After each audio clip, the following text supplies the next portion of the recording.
Side hustles are booming, and the surge in self-employment could prove just as huge as the work-from-home revolution. This article from Business Insider. So, quick breakdown. For decades, and I don't think people realize this, for decades, America has been in what you would call a slump of startups. And we're talking about entrepreneurial startups, right? Not your big business, public companies and all that kind of stuff with a bunch of venture capital. We're talking about, everyday people starting businesses. And so the numbers have been down. I didn't realize this either. So if you look at the share of newly formed businesses, it has been declining. In 1984, according to Census Bureau data, the rate of business starts, entrepreneurial starts, stood at 13.1%.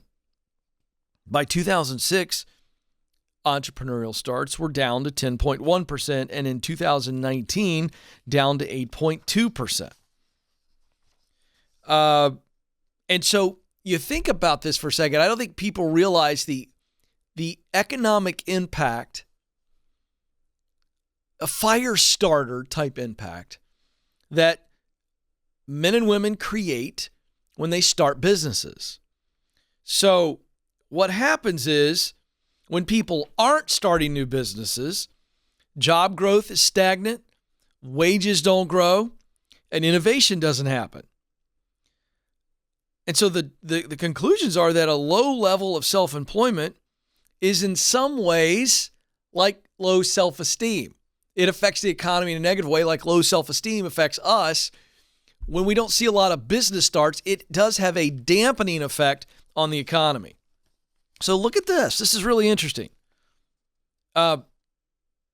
Nobody knew what was going to happen with the pandemic, but I don't think anybody predicted that we'd see what we saw as related to business startups.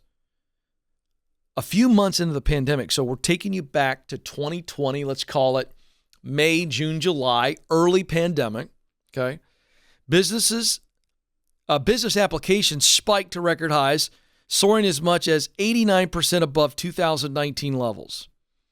And those numbers don't even count the scores of Americans who have begun pursuing side hustles while keeping their full-time jobs. So here's what happens. When people start businesses, innovation is just a natural byproduct because businesses are started to solve a problem.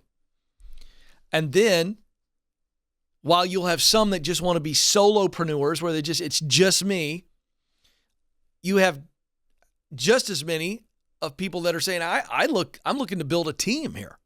And so that's where job creation gets a spike. One more thing I want to cover on this.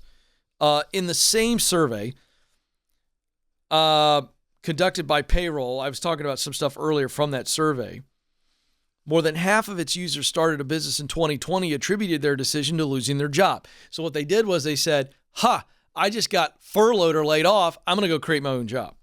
So why'd they do it? Control. They want to control their future, their destiny, right? Because they lost a job or their partner lost a job. In the same Gusto survey, 21% of those who started a business in 2020 attributed their entrepreneurial drive to spotting a pandemic-related opportunity. So again, what I said earlier, they saw a problem they thought that should be fixed, could be fixed, and so they went after fixing it.